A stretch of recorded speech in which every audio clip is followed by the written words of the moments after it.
और आगे बढ़ेंगे। इस वक्त एक बड़ी खबर दिल्ली से मिल रही है। कमलनाथ के भारतीय जनता पार्टी में जाने पर सस्पेंस बना हुआ है और जानकारी है कि अभी बैठक हो रही है सृष्टि, और कमलनाथ अपने साथ अपने समर्थकों के साथ बातचीत कर उनके मन को टटोल रहे हैं। बिल्कुल, और जैसा आपने कहा कि अभी भी सस्पेंस बरकरार है। अभी पिक्चर पूरी तरह से क्लियर यहां नहीं हुई है कि क्या कमलनाथ बीजेपी ज्वाइन कर रहे हैं या नहीं, क्योंकि आज आपने देखा जिस तरीके से कमलनाथ का रिएक्शन आया, कह रहे हैं कि अभी कहीं कोई बातचीत नहीं हुई है, मैं कहीं नहीं जा रहा। तो सवाल यही है कि इस तरीके का जो सस्पेंस यहां पर बरकरार है, उससे पहले एक बड़ी बैठक कमलनाथ के घर पर चल रही है। कमलनाथ ने अपने करीबी विधायकों के साथ में बैठक की है और आधे घंटे तक करीब कमलनाथ ने विधायकों के साथ बातचीत की, उनसे चर्चा की। उनके समर्थित जो विधायक हैं वो यहां पर मौजूद हैं, उनसे बातचीत लगातार कमलनाथ की जारी है। सवाल यही कि ये सस्पेंस आखिरकार कब खत्म होगा। उन्होंने कहा मेरा पूरा ध्यान अभी इस तरफ है कि मैं मध्य प्रदेश की 29 सीटों पर जातीय समीकरण बैठा हूँ, कौन किन लोगों को देने से कांग्रेस मजबूत होगी। अभी मेरा इस तरह का किसी से कोई विचार ही नहीं है, ना मैंने किसी से चर्चा की। मैंने कहा मीडिया वाले बोल रहे हैं कि आपने इनकार भी नहीं किया। उनका कहना कि मीडिया वालों को ही बनाया वो प्रश्न है और वही जवाब दे।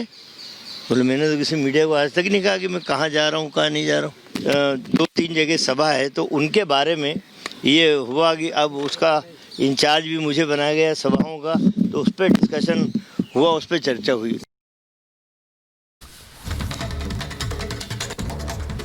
और हमारे दो सहयोगी इस वक्त ग्राउंड जीरो से हमारे साथ जुड़ गए, भोपाल से जुड़ गए सत्यविजय, और कमलनाथ के दिल्ली आवास से जुड़े हुए हैं गणेश। बताइए जरा क्या माहौल है वहां पर, क्या स्थितियां आप देख पा रहे हैं? देखिए, कुछ देर पहले यहाँ पर जो कांग्रेस के नेता है सज्जन सिंह वर्मा वो पहुंचते हैं, तो जब पहले अंदर कमलनाथ के घर में प्रवेश करने से पहले जो बात होती है तो उनसे ये पूछा जाता है कि क्या कुछ चल रहा है, क्या वो बीजेपी की ओर जा रहे हैं, कांग्रेस से आप विदा हो रहे हैं। तो उनका ये कहना होता है कि आज का पता है, कल का पता है, लेकिन परसों का नहीं पता है। अब करीबन आधे घंटे तक अंदर मुलाकात होती है, बातें होती है। जब बाहर निकल के आते हैं तो उनसे जब पूछा जाता है कि क्या कुछ हुआ, क्या अब कमलनाथ कांग्रेस से विदा ले रहे हैं, तो उस पर उनका ये कहना होता है ये मीडिया के द्वारा बनाए गए प्रश्न है। तो सीधा सीधा जो सवाल उठ रहे हैं, जो गलियारों में, राजनीतिक गलियारों में चर्चा चल रही है कि अब कमलनाथ बीजेपी के हो सकते हैं, तो वो सीधे से कहते हैं कि मीडिया का बनाया हुआ प्रश्न है। हम तो लोकसभा चुनाव की तैयारी कर रहे हैं। कांग्रेस की राहुल गांधी की जो मध्य प्रदेश के अंदर न्याय यात्रा आने वाली है, हम उसकी तैयारी कर रहे हैं। बिल्कुल गणेश, जिस तरीके से आप बता रहे हैं कि बात की जा रही है लोकसभा चुनावों की, लेकिन अब रुक कर देते हैं मध्य प्रदेश का। सत्यविजय हमारे साथ जुड़े हुए हैं। सत्यविजय, जो मनाने की कवायद एक तरीके से कहा जाए, भले ही विधायक बाहर निकल रहे हैं और कह रहे हैं कि हम 24 के चुनाव की रणनीति बना रहे हैं, लेकिन ये मान मुनव्वल यहाँ पर क्या चल रहा है, क्या हलचल आपको मध्य प्रदेश में देखने को मिल रही है?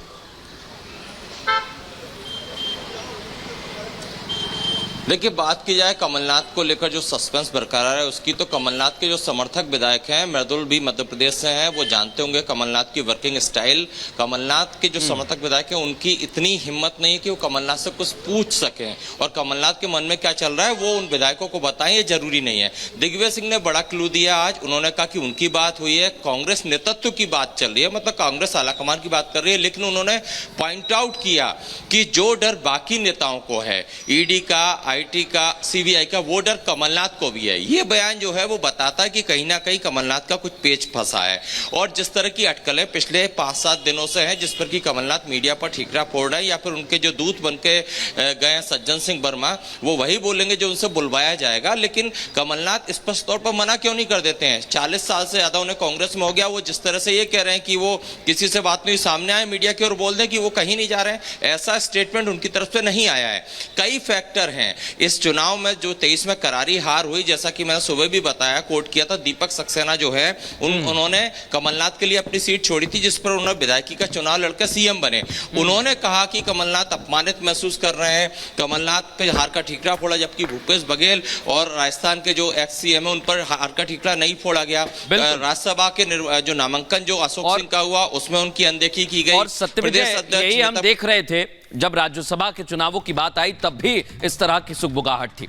एक तरफ कमलनाथ के बीजेपी में जाने की अटकलें हैं, तो दूसरी तरफ अगर देखा जाए तो कांग्रेस ने उन धोखेबाजों की लिस्ट जारी कर दी है जो पार्टी से अलग होने के बाद बीजेपी में चले गए।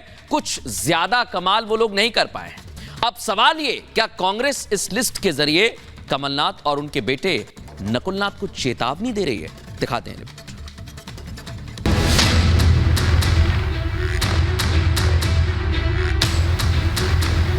देगा 44 साल का साथ, बीजेपी में जाएंगे कमलनाथ। इंदिरा युग की वफादारी, पाला बदलने की तैयारी। कमलनाथ अपने सांसद बेटे नकुलनाथ के साथ दिल्ली में डेरा डाले हुए हैं। साफ है कि मध्य प्रदेश की सियासी तस्वीर दिल्ली से बदलने वाली है। अटकलों और अफवाहों के बीच उन्होंने अभी तक अपने पत्ते नहीं खोले हैं, लेकिन सियासी गलियारों में हलचल तेज है। कयास लगाए जा रहे हैं कि पार्टी में उपेक्षा से नाराज चल रहे कांग्रेस के नाथ हाथ का साथ छोड़कर कमल का दामन थाम सकते हैं।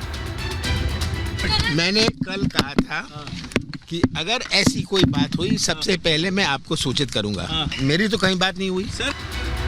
बीजेपी में जाने को लेकर जहां कमलनाथ कुछ भी बोलने से कतरा रहे हैं, तो वहीं मध्य प्रदेश कांग्रेस के वरिष्ठ नेता दिग्विजय सिंह ने इशारों में इसे जांच एजेंसियों का दबाव करार दिया। तो वहीं बीजेपी ने कहा कि अगर धुआं उठा है तो आग जरूर लगी होगी।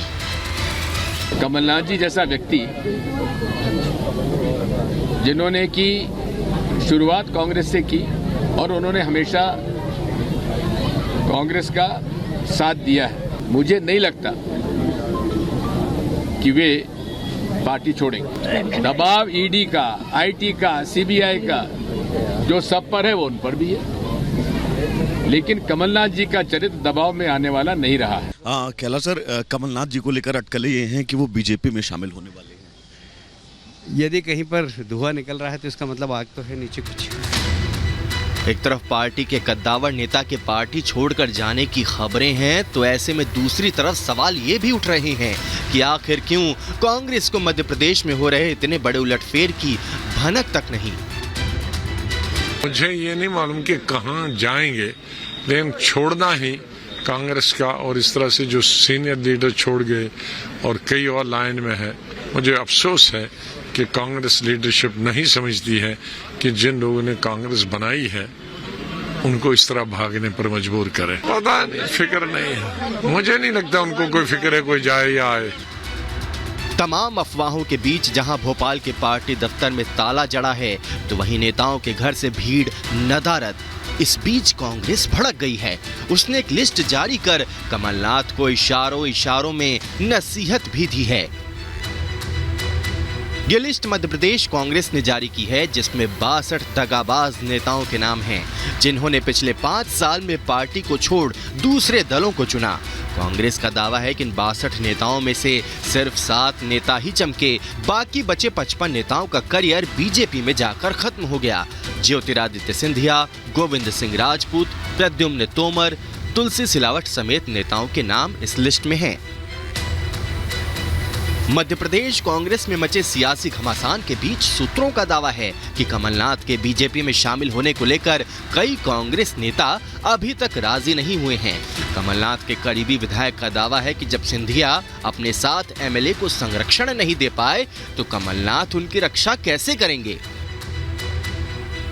कमलनाथ बीजेपी में जाते हैं या नहीं, इसका खुलासा भी जल्द हो जाएगा। अगर कमलनाथ ने कांग्रेस का साथ छोड़ा तो ये पार्टी के लिए बहुत बड़ा झटका साबित होगा।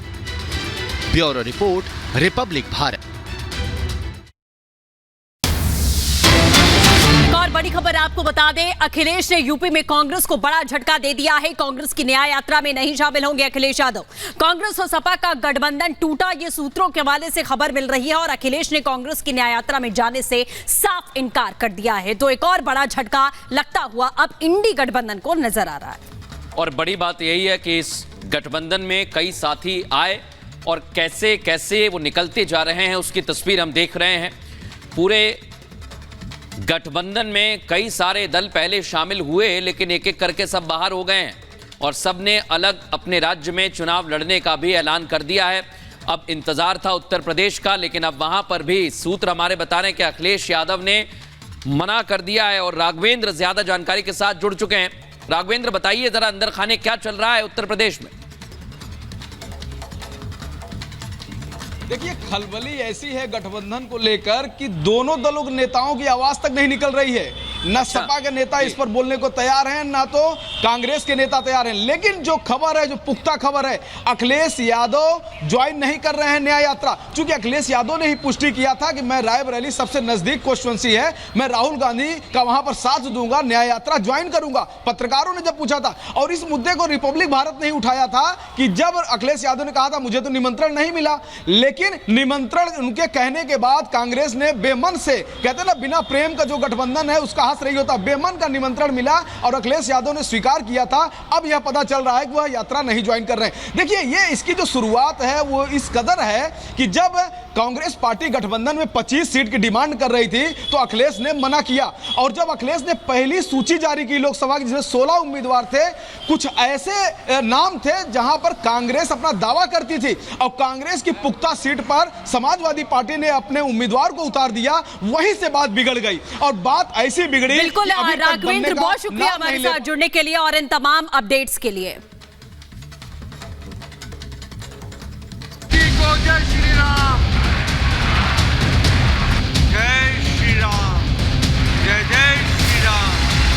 देश ने तय किया है कि मोदी जी फिर से एक बार इस देश के प्रधानमंत्री बनेंगे। बोले भारत माता की।